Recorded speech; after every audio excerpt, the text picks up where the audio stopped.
All right, good afternoon. It's 3 p.m. and I'll call to order the Board of Directors regular meeting for Monday, April 21st, 2025. May I have a roll call, please? Director Meyerhoffen, Here. Director Duff, Present. Director Martin, Present. Vice President Griffith, Present. and President Sewell. Here. Thank you. We have quorum. Okay. Seeing that all 5 directors are present, we'll skip item 3. And if you'd please rise for the Pledge of Allegiance. Director Martin, would you like to lead us? Place your hand over your heart and join me in saluting our nation's flag. I pledge allegiance to the flag of the United States of America and to the republic for which it stands, one nation under God, indivisible, with liberty and justice for all.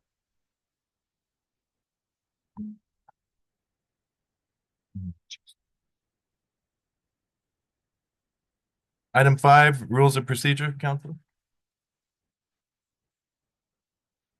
Yes, according to the rules of procedure adopted by the Board of Directors, all noticed meetings are conducted using Rosenberg's Rules of Order as a procedural guideline. Directors should refrain from responding directly to public comments at meetings of the board. The president of the board presides at all meetings and decides all points of order and procedure during meetings. The president is responsible for the maintenance of order and decorum at all board meetings. No person should be allowed to speak who has not first been recognized by the president. All questions and remarks should be addressed to the president as the presiding officer. No member of the board should speak more than once upon any one subject until every other member of the board wishing to speak on that subject shall have been given an opportunity to speak, and no board member shall interfere with the orderly progress of a board meeting. Thank you.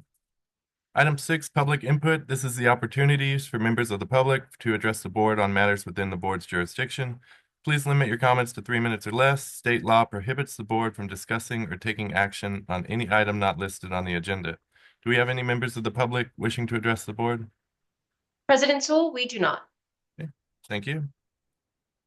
And today we are not having a closed session, so we will move up to item 12, Human Resources Report. General Manager. Thank you, President Sewell. Our Human Resources Manager, Mariana will give this presentation. Mariana. Thank you, General Manager Macy. President Sewell, board members of the board, good afternoon. We have a short but significant report today. We have a promotion to celebrate. We are pleased to announce the promotion of Adrian Verdugo Perea from Field Operations Technician 1 to Field Operations Technician 2. Adrian has consistently demonstrated reliability, punctuality, and a strong work ethic. He is always willing to go above and beyond, frequently staying late to assist with emergencies. And he has become one of our most dependable team members when critical tasks need to be accomplished. Please join us in congratulating Adrian on this well-deserved promotion.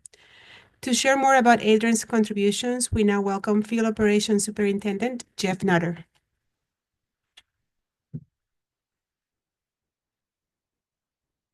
Thank you, Oriana. Good afternoon, President Sewell and members of the board. He's been here about 3 years now, and prior to his employment here, he worked for the contractor who actually did the mainline replacement project in Desert Willows over there. And then when we were interviewing, when he came in, we're like, he looks familiar. And a couple of the guys on the interview panel recognized him and commented on his work ethics, even working for a contractor. And then he came on board, and ever since then, he continues to show that same strong work ethic. And I can't say enough about Adrian. He's always there to help me. Such a great employee. So I hope he stays here as long as he can, because we don't want to lose people like him. So thank you, Adrian, for everything you do. It doesn't go unrecognized. So Great. Thank you. Thank you.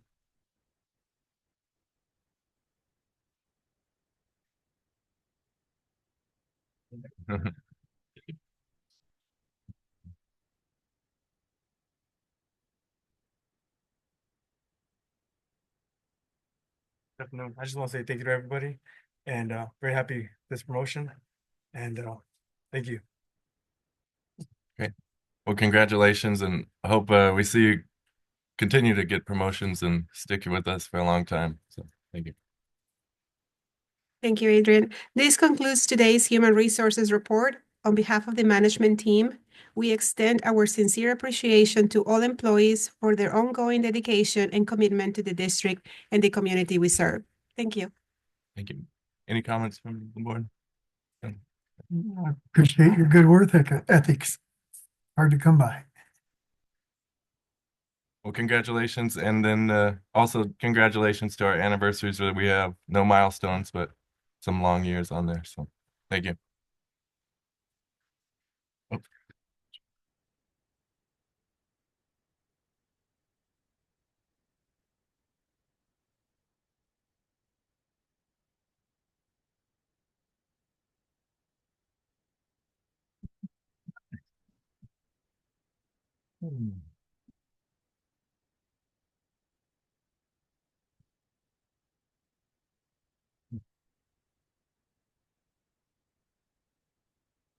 Moving on to action items. Item 13, public hearing resolution number 2025-05 to collect sewer user fees on the county tax roll.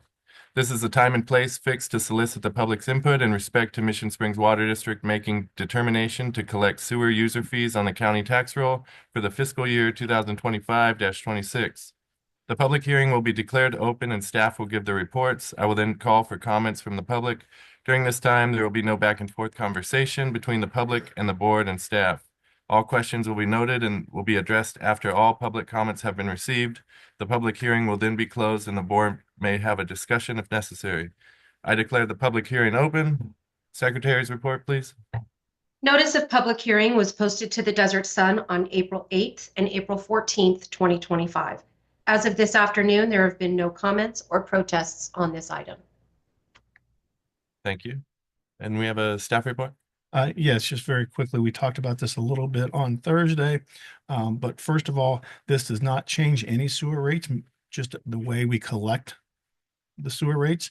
The sewer charges are for approximately 9,300 accounts, residential only. They will be added to the annual property tax rolls and collected from the county of Riverside along with property taxes. These charges will be received by the district from the county annually in January and May. There will be an opportunity for residents to prepay them so they don't end up on your property tax or property bill. But this is something we've done for several years. We started, goes all the way back to 2015 when we had the Citizen Advisory Committee discussing collecting it in this manner. And it's actually a savings to the district by doing it this way. That concludes our report. Great. Thank you. Do we have any members of the public wishing to speak on the item? President Sewell, we do not. Okay. We'll move on to board discussion. Director Martin, any questions or comments? No. Director Meyerhoffen? I once heard an attorney say if it's the last thing they do, they're going to have this removed from the tax rolls. Until that time, I'll just go along with it. Director Duff? No comments. Vice President? None, just one, actually not none, because I have one. Just to clarify that actually people can pay the amount in advance so that it actually does not hit the rolls. And I think, what is their deadline? Do we remember? Something June something? August 1st. It's by August 1st before, and then it won't hit the tax roll, so. Yeah. And I'll just add that it's, I think, a huge benefit to us that even the county pays upfront, so they're kind of stuck with collecting for those that aren't paying, and so it won't affect us as far as our maintenance and operations. So anyhow, I'll close the public comment, and we're open for a motion. I'll move. I'll second it. We have a motion and a second. May I have a roll call vote, please? Director Meyerhoffen, Yes. Director Duff, Aye. Director Martin, Yes. Vice President Griffith. Aye. President Sewell. Yes. Thank you. Motion passes. Thank you. Item 14, Resolution 2025-06, authorizing agents for the state and local cybersecurity grant program. It is recommended to adopt Resolution 2025-06, authorizing the following positions within Mission Springs Water District to apply for federal disaster assistance on behalf of the district: General Manager, Assistant General Manager, Director of Finance, and Director of Operations. General Manager? Thank you, President Sewell. We did give a presentation on Thursday regarding this item. It is simply just part of the process of applying for this grant and being part of the grant program. Kurt, is there anything you'd like to add? We have nothing additional to add. We'll be able to answer any questions. Any questions, Director Duff? Vice President? Nope. With that, do we have a motion on the item? So move. Second. We have a motion and a second. May I have a roll call vote, please? Director Meyerhoffen, Yes, Director Duff, Aye. Director Martin, Yes. Vice President Griffith. Aye. President Sewell. Yes. Thank you. Motion passes. Thank you. Item 15, authorization for augmentation of the capital budget. It is recommended to authorize the general manager to augment the capital budget for job number 11776, the Energy Conservation and Efficiency Services Plan, by $405,000, increasing the total budget from $150,000 to $555,000. General Manager? Thank you, President Sewell. This item is related to the solar project where we're going to be installing some new solar fields to complement our existing solar field. We talked about this on Thursday about what the costs were going to be going toward, whether it be legal, additional inspection, as well as design services or consultant services related to the design. Danny Friend, our Director of Operations, is here to answer any additional questions. If you have any. Any questions, Director Martin? Yeah, just the power generated by the solar fields on there, that is strictly for Mission Springs Water District used to offset expenses. Is that correct? Good afternoon, President Sewell, members of the board. The question is the power generated from the project that's being discussed or proposed is for us? Not only the project we proposed, but the one we already have out there was put in to offset, making it cheaper because we weren't buying the, or we were generating it. And I'm just wondering how that fits into, is any of the power generated going to be used by private concerns within our jurisdiction? No. The short answer is no. The first project that's existing is what they call Res BCT tariff, and that generates what they call bill credits, and we apply those bill credits to our Edison accounts to buy those costs down. The second project will have an element of that, and also what they call net metering, which will be we generate power to offset our consumption, and if we use more, then we pay. I kind of thought along those lines, but I wanted, for the benefit of the public, maybe listening in on there, that available to the public, to offset their energy costs. But So whatever happens with excess that we generate, we get full credit for everything that we generate. So how Edison uses that power, what to do, I don't know exactly how that works, but I can tell you everything that we generate, the district gets benefit for. okay. Thank you. You're welcome. Director Martin? I've said it before. I think solar panels belong on roofs or on carports.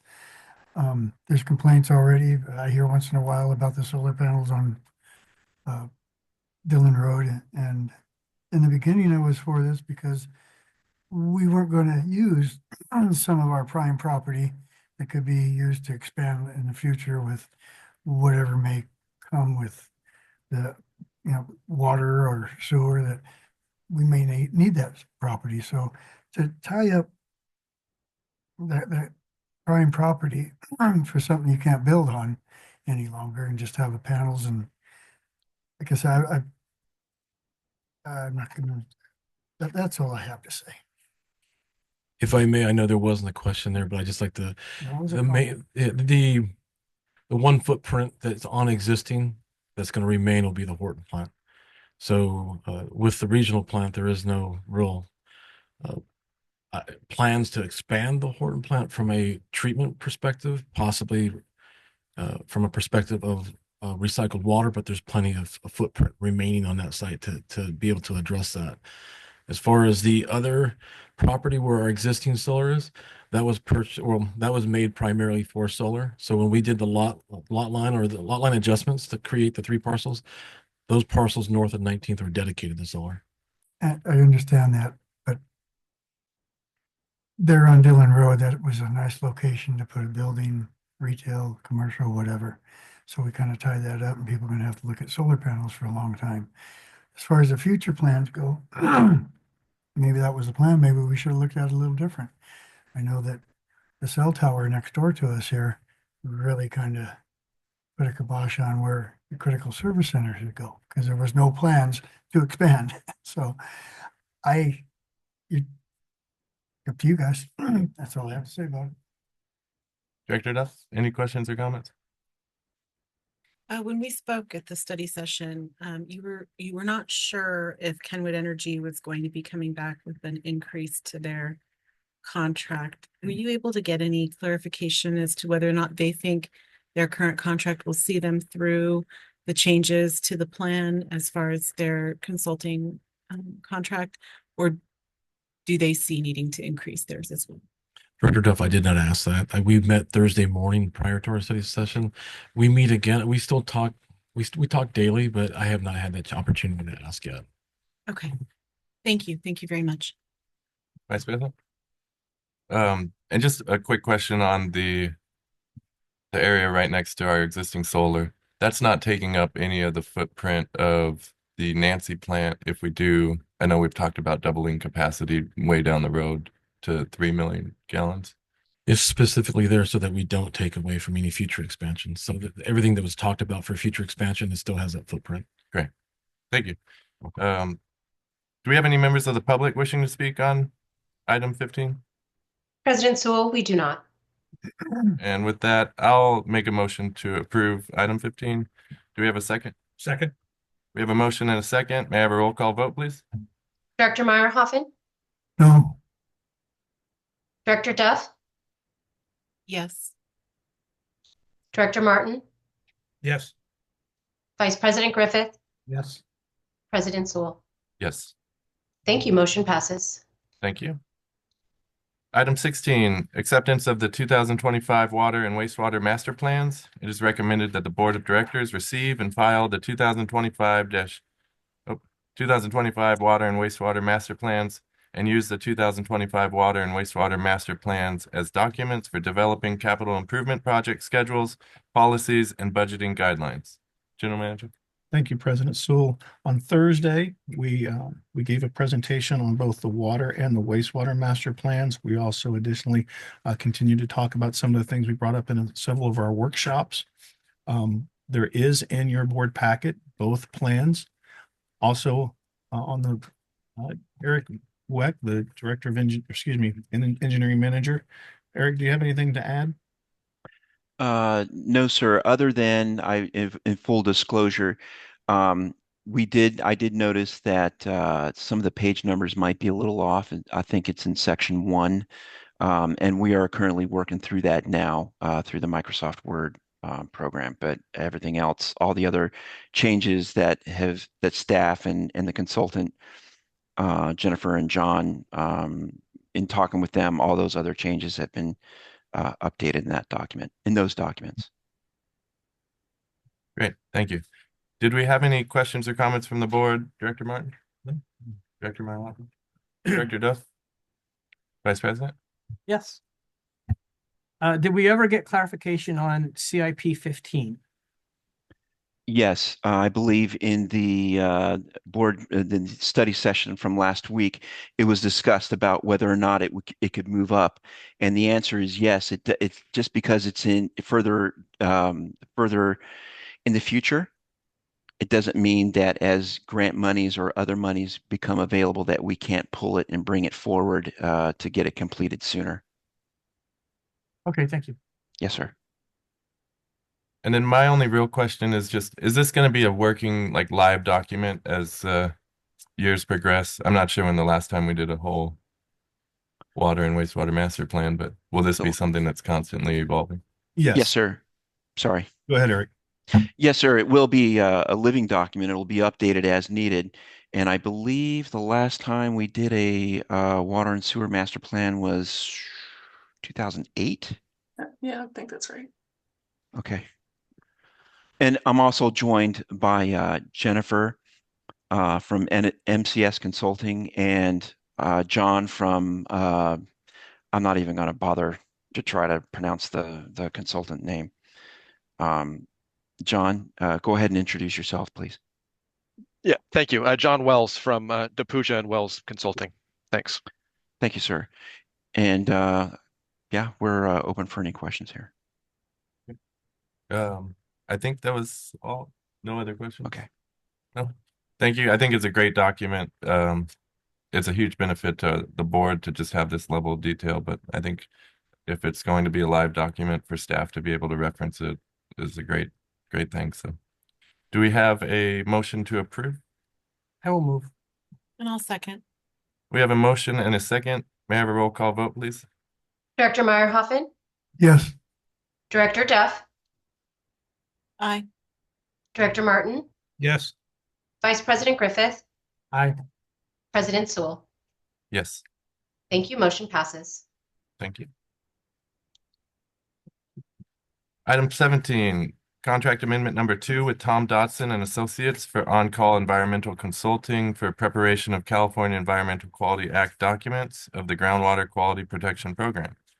It is recommended to authorize the general manager to negotiate and execute a contract amendment with Tom Dotson and Associates in the amount of $97,750 to prepare technical analysis and studies that meet California Environmental Quality Act and National Environmental Protection Act conditions with a 10% contingency in the amount of $9,775 for a not to exceed contract amount of $241,925. General Manager. Thank you, President Sewell. This item was discussed at our study session on Thursday.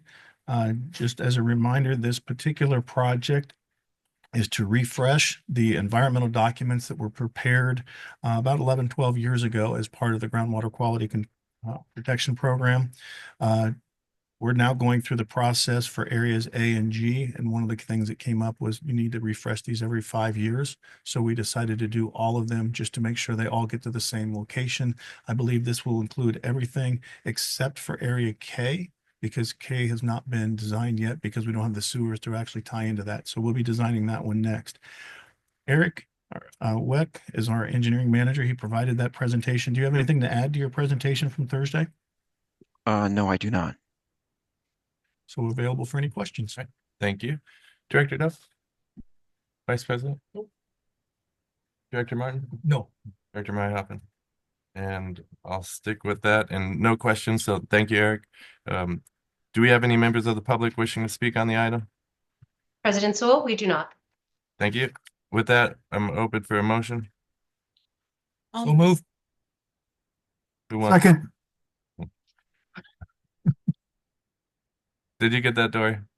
I think I got Director Martin with the motion and Director Meyerhoffen with the second. Yes, that's fine.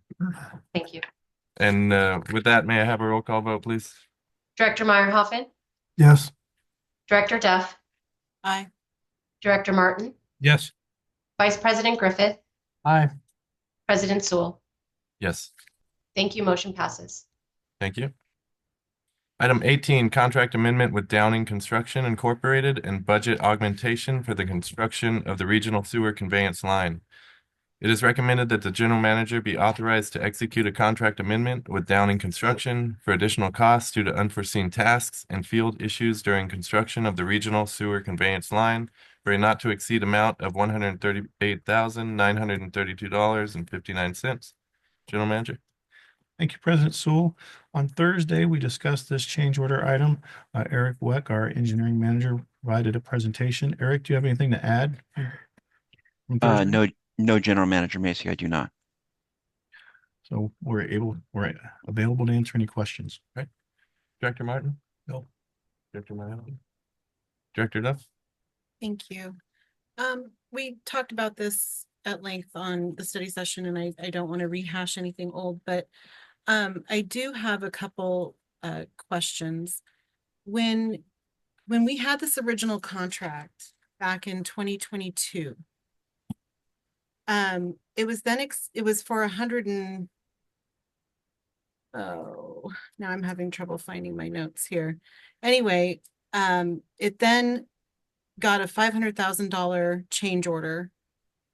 And then with this $200 and some thousand change order, it's going to bring the project $730,000 above the initial contract that they put through in the RFP. That kind of concerns me.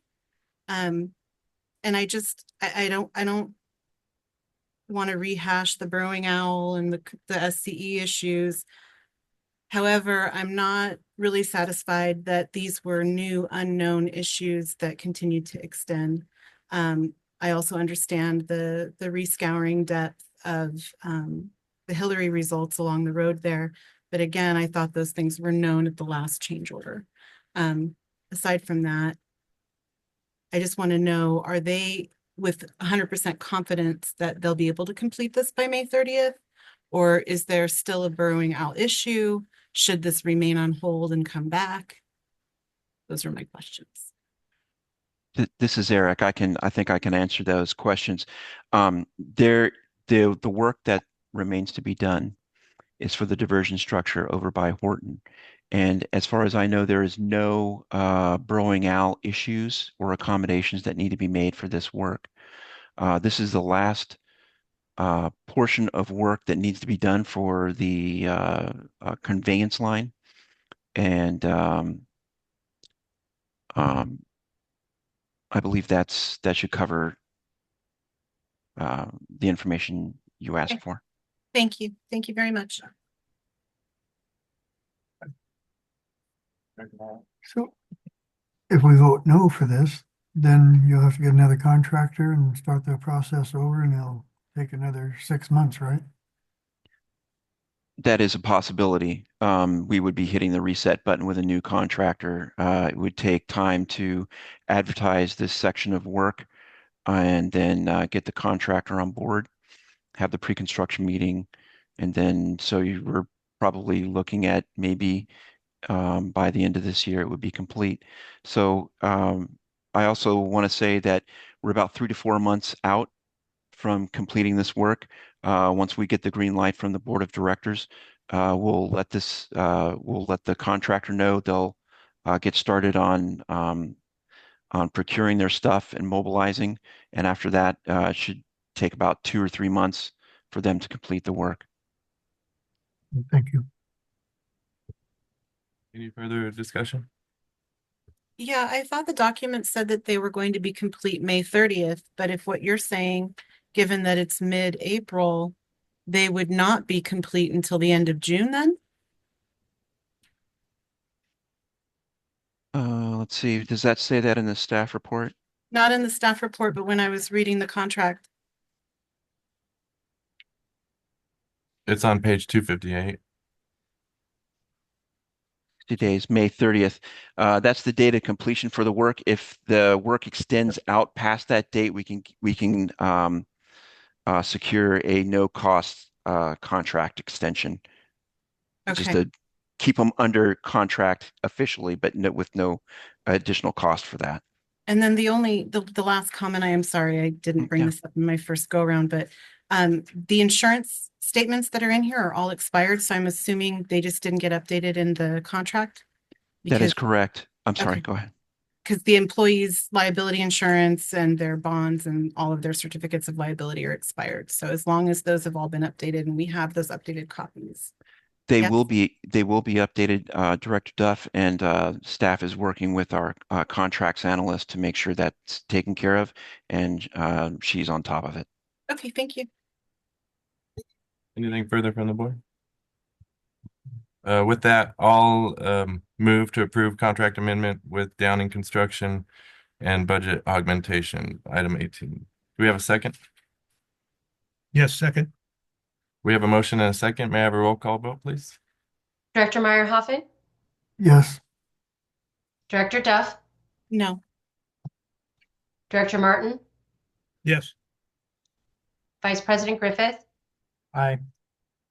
President Sewell. Yes. Thank you. Motion passes. Thank you. Item 19, rejection of construction bids for the GQPP Assessment District 18 Area D3 Sewer Construction and Waterline Replacement Project. It is the staff's recommendation to reject all bids and not proceed with the Area D3 Sewer Construction and Waterline Replacement Project due to increased construction costs. General Manager? Thank you, President Sewell. This is a pretty straightforward item where we're simply just rejecting the bids for a project that we decided not to move forward due to the cost. Did we have anything further from the board? Director Martin? No.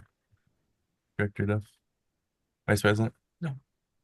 Do we have a motion on the item? So move. I'll second. We have a motion and a second. May I have a roll call vote, please? Director Meyerhoffen, Yes. Director Duff, Aye. Director Martin, Yes. Vice President Griffith, Aye. President Sewell. Yes. Thank you. Motion passes. Thank you. Item 20, First Amendment, amended and restated General Manager / Chief Engineer Employment Agreement. It is recommended to approve the First Amendment and reinstated General Manager Employment Agreement between Mission Springs Water District and General Manager Brian Macy. Yes, and Mr. Macy has recused himself on this item since it's his employment contract. There are minor changes to the terms of his employment agreement. You now have before you in the packet a first amended and restated General Manager Chief Engineer Employment Agreement.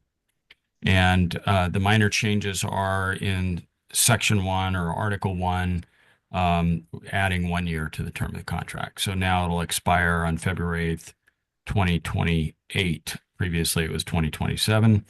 And then the other changes in Article 2, there previously was just a subsection A and B. Now there's a B, and C. And previously what it did was put a cap on compensation increases and COLA increases, and cost of living adjustments are not an increase in salaries, just to keep up with inflation. And so now it's broken apart. And so there's a cap on merit increases of up to 5%.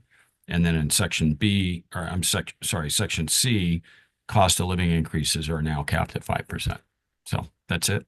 And there were, I think, some minor, we changed the dates to reflect today's date that the agreement, the First Amendment restate is being entered into. And other than that, I can answer any questions you have. Right. Any questions, Director Martin? Director Mile? Director Duff? Vice President? Nope. And I have nothing further. With that, I'll make a motion to approve the First Amendment amended and restated General Manager Employment Agreement. I'll second it. We have a motion and a second. May I have a roll call vote, please? Director Meyerhoffen, Yes. Director Duff, Aye. Director Martin, Yes. Vice President Griffith, Aye. President Sewell. Yes.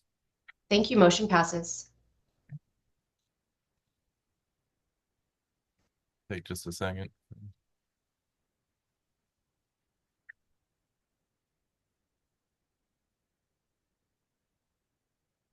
Moving on to our discussion items. Item 21, Groundwater Protection Program Update.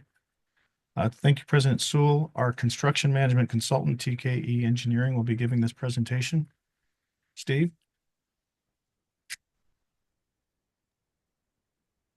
Good afternoon, President Sewell, members of the board. I just have a brief update regarding the regional wastewater treatment plant project and the associated projects with that. As you may recall, the operations began towards the end of February at the regional plant, and we are about 54 days of the required 60 days into the commissioning period.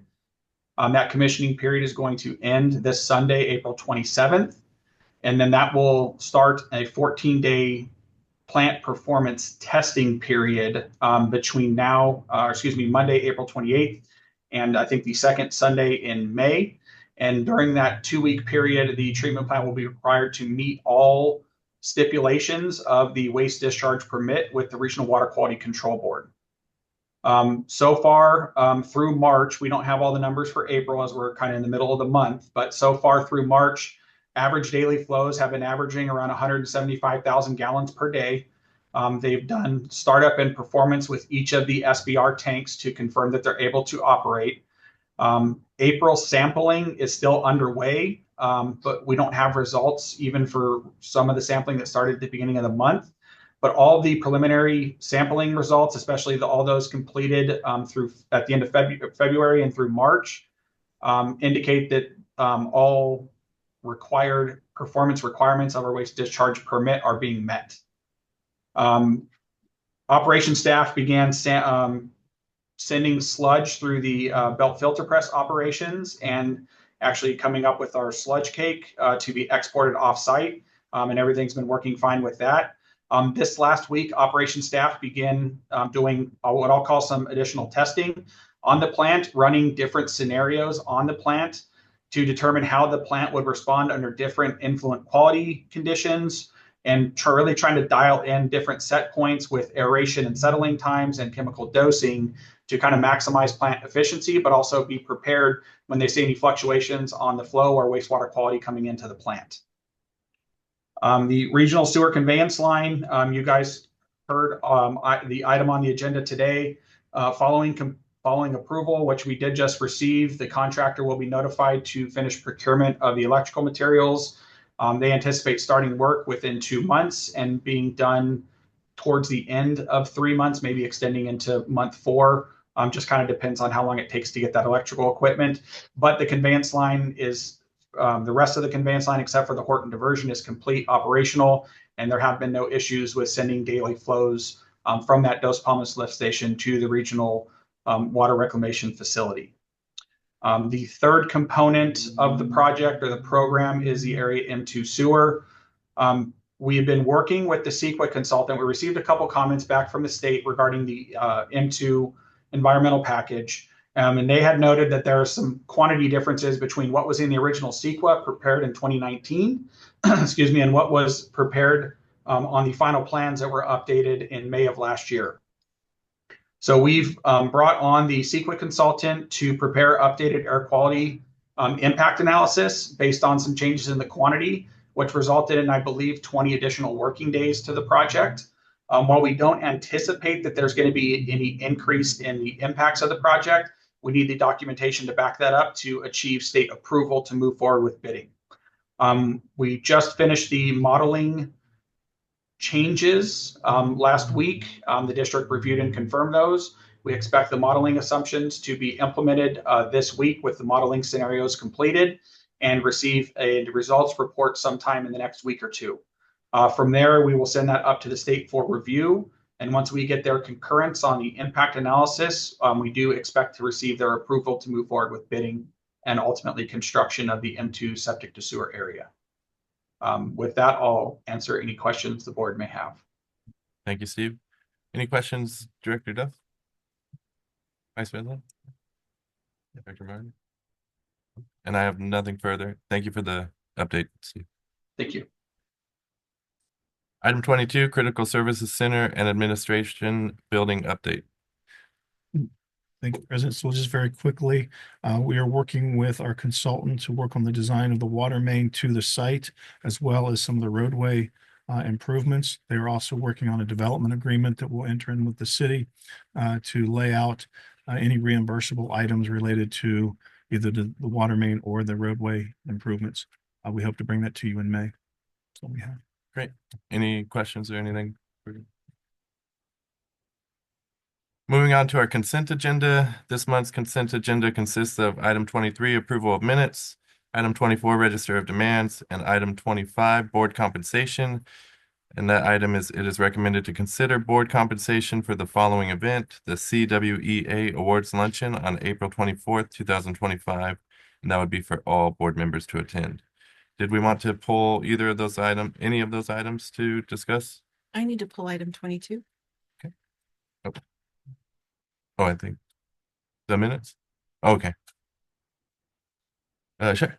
I just have to abstain because I was out sick for the workshop and the study session.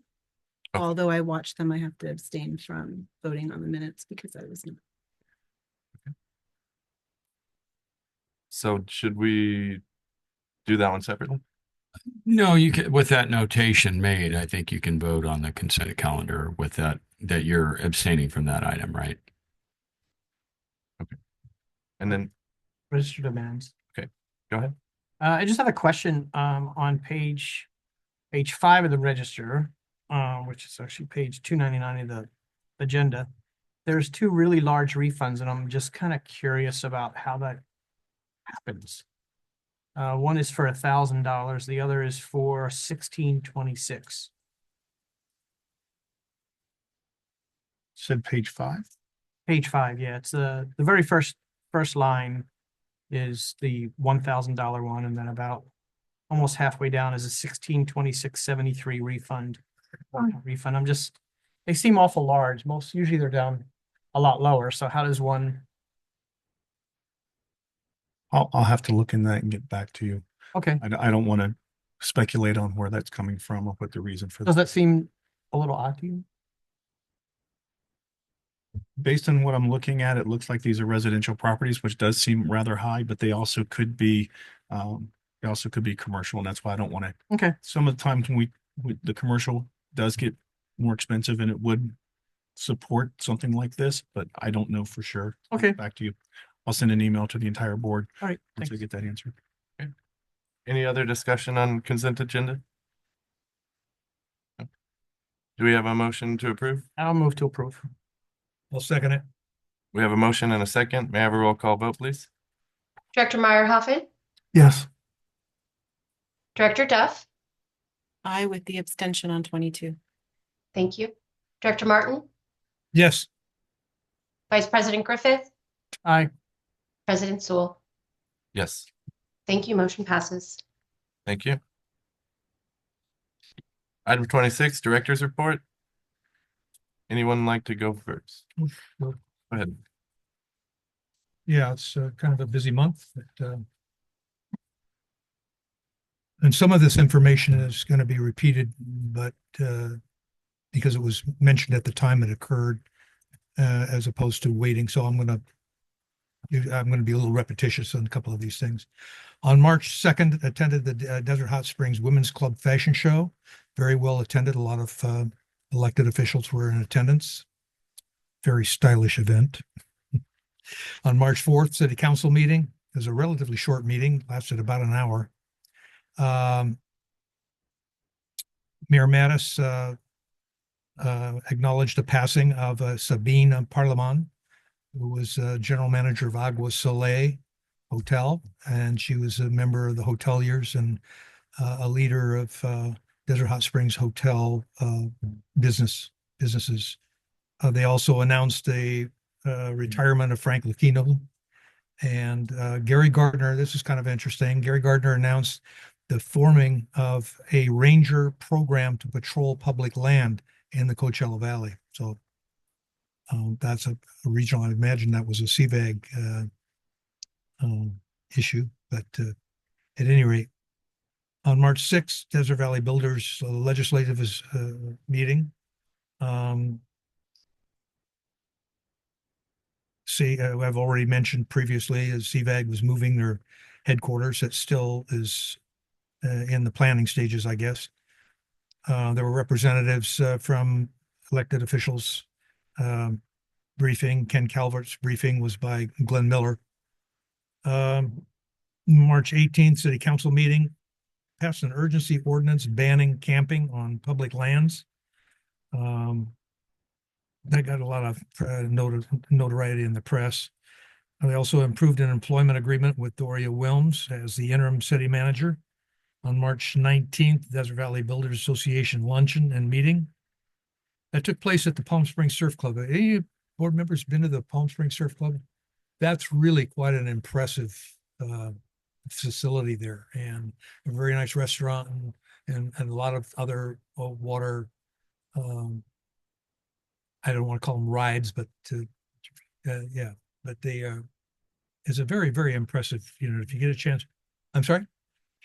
I did. I got hit in the side of the head with a surfboard too. So let's see, on March 27th, Senior Inspiration Awards. The Desert Hot Springs honoree was Sally Hellberg. I hadn't met her before, but she is a very well-known community activist and teacher. And in her history, she had received appointments by Governor Brown and President Bush.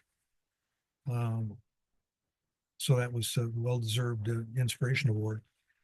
March 3rd, the swearing in of Senator Bogue. March 20th, the Rotary Big Heart Awards, Mission Springs Water District honoree Jeff Nutter, and that was a well-deserved honor.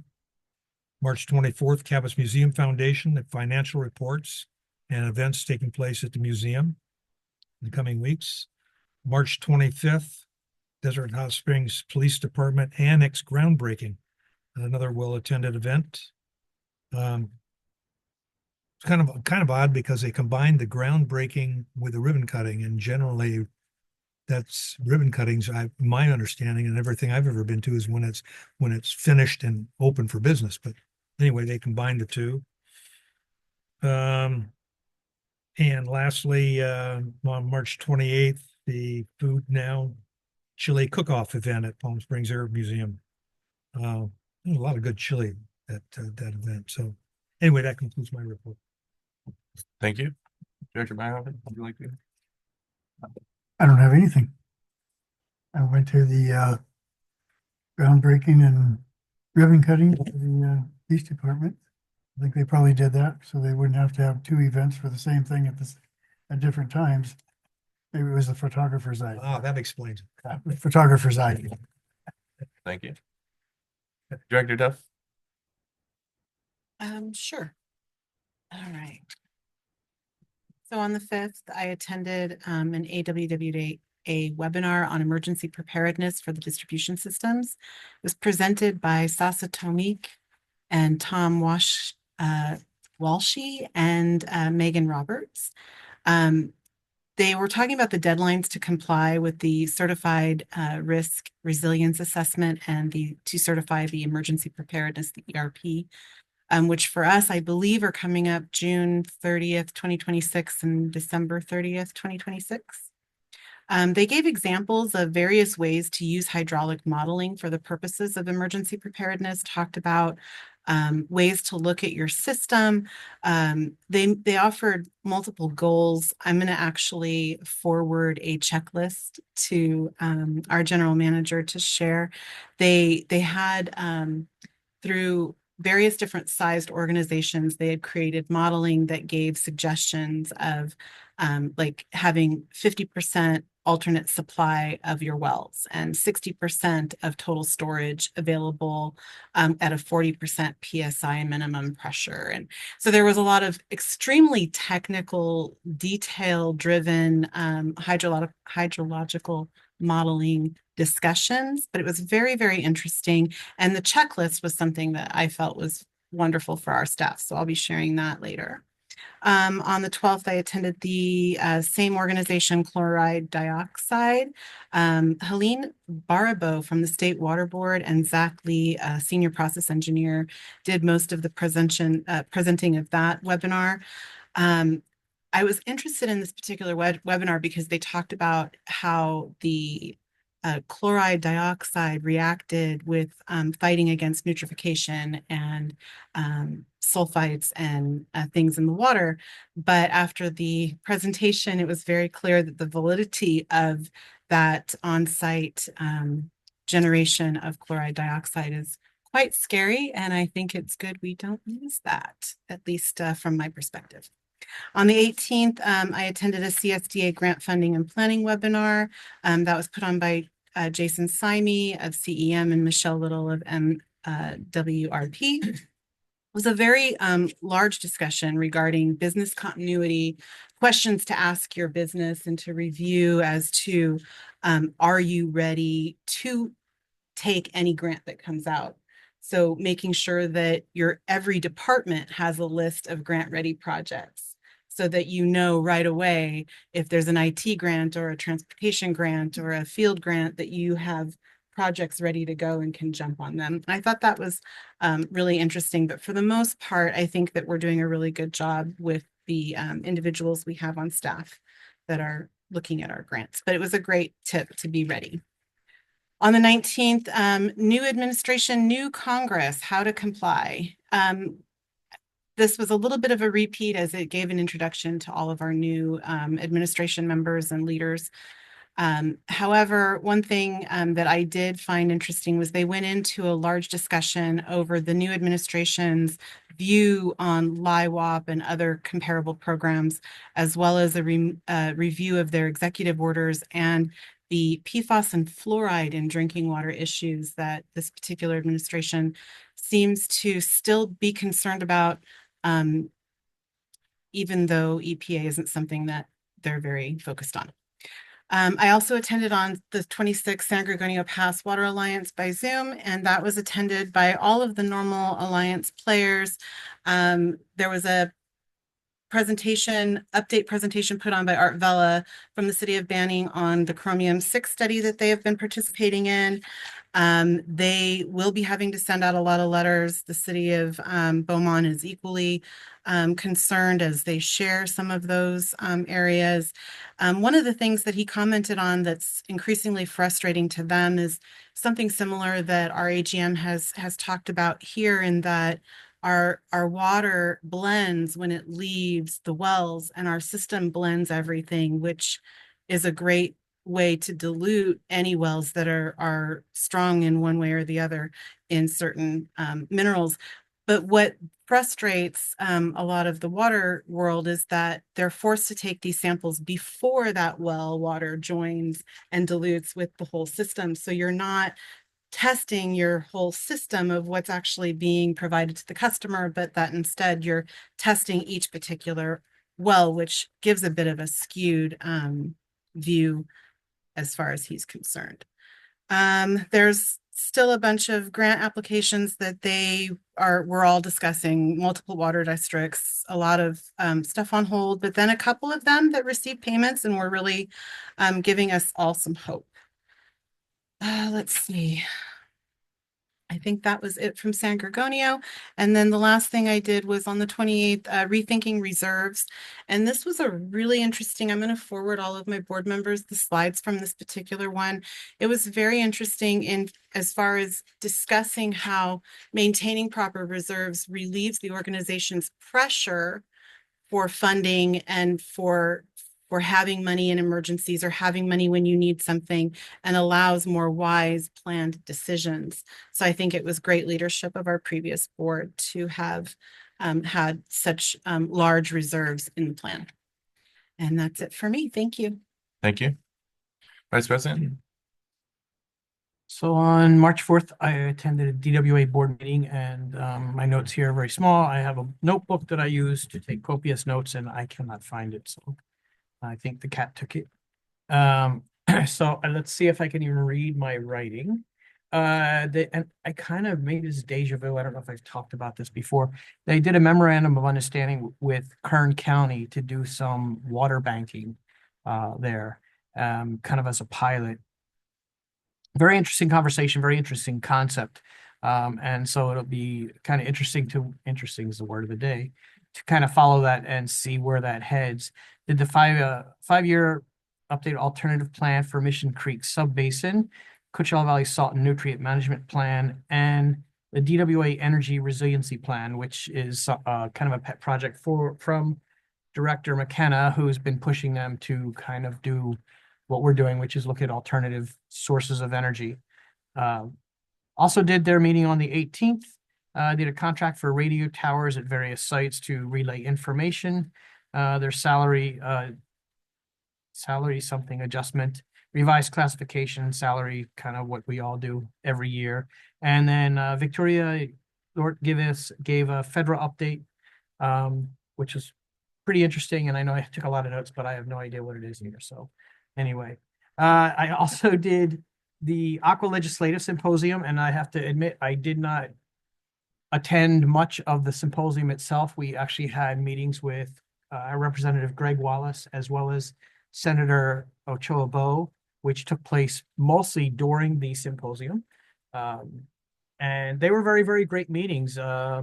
It's really nice to actually get to meet them in person. Met Mr. Wallace last year, but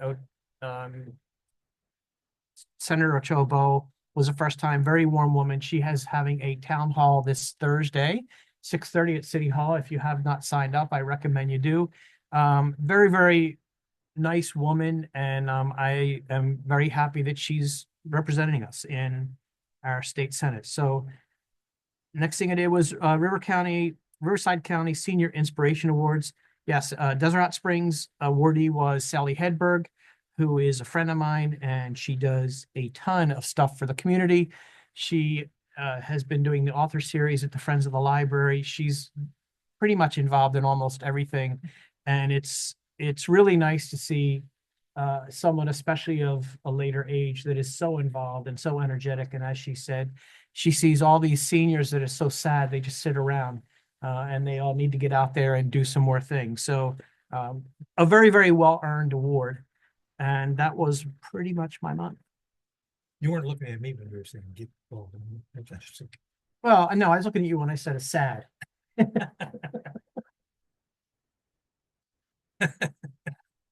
I'm not sure if I should say thank you for your report, Robert. Um, I have a few. March 10th, I attended the Greater Coachella Valley Chamber of Commerce Legislative Breakfast. Supervisor Perez was the speaker. He kind of gave an overview of just the state of the county, but it really kind of took a turn and a big topic of discussion. He really encouraged a lot of audience questions, so I think more than half the time was spent just back and forth with the audience, but a lot of time was spent on affordable housing. He says the county is trying to push to get more condos and townhouses rather than just apartment buildings for affordable housing. And then he went off kind of on a tangent. I don't know how much he said California Democrats are getting too extreme, and a lot of these regulations coming out are really just hurting poor people, poor families, and that they went on a whole talk about the natural gas being banned and removing water heaters and how a lot of these families aren't going to be able to afford things like that. And the money coming from the state is a drop in the bucket compared to how much it's actually going to cost. But overall, a good meeting, a lot of involvement. I think a lot of people left happy with his presentation. March 25th, Coachella Valley Water District board meeting. It was a pretty short meeting, but a couple items that stuck out was they did approve, they're acquiring a piece of land and it's going to help them consolidate a few different mobile home parks. So I thought that's probably going to be a big benefit for those people down in the East Valley. And then they did approve a 2% COLA for their general manager. But other than that, nothing really significant. And then Robert did most of the rest of my report. The 26th, the Aqua Ledge. I'll just say thank you to Rosanna and our staff. We did miss a good portion of the Aqua Ledge, but we were able to get in to see both Ochoa Bow and Greg Wallace. And I think that was probably a bigger benefit than the presentation at Aqua. And also the fact that we were able to save some money on not having to stay overnight and do a whole back and forth. It was a long day, but I think well worth it. Then the 27th, I'll just echo Robert's comment. It's a big congratulations to Sally Hedberg. It was kind of neat reading her bio and a lot of things that I think she's very humble. And so, like Director Martin mentioned, accommodations from a president and a governor, and just all the things that she did before she even, I think, got involved with Desert Hot Springs was worthy of an award. And yeah, just she's a great person to have in our community. And that is all I have for my report.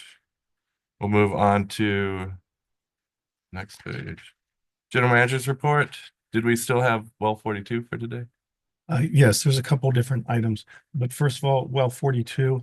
I know the board has been concerned about the number of change orders, and that project